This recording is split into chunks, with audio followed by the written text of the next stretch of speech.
আসসালামু আলাইকুম। আজকে আমরা বাঁশ কাটতেছি, একটা মাছ আসবে তো সেই জন্য আব্বুরে বলছিলাম বাঁশ কেটে দেওয়ার জন্য, কিন্তু আব্বু বাঁশ কেটে দেয় না, এই জন্য আমরা নিজেরাই চলে আসছি। আজকে আমি আব্বাস একটা মাছ দিব, তো এই জন্য এখন বাঁশ কাটতে আসছি। আব্বুরে বলছিলাম একটু কেটে দেওয়ার জন্য, আব্বু বাড়িতে অন্য কাজে ব্যস্ত আছে, সেই জন্য আমরা কাটতে আসছি।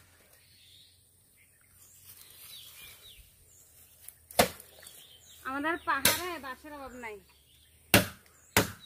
পৃথিবীতে মানুষ যে জিনিসটা মানুষকে বেশি দেয় আর সেটা হলো বাঁশ।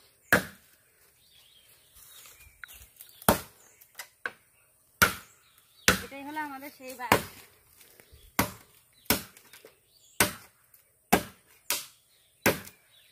পাহাড়ে আসলে কোনো জিনিসের অভাব নাই।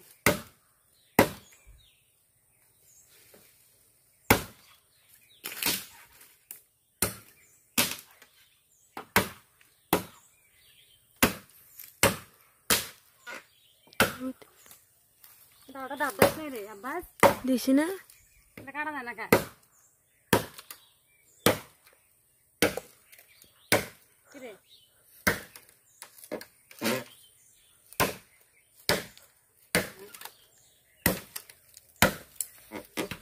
আমি খুব একদিন চাইলে না থাকতো উঠেন মাথা চলবো।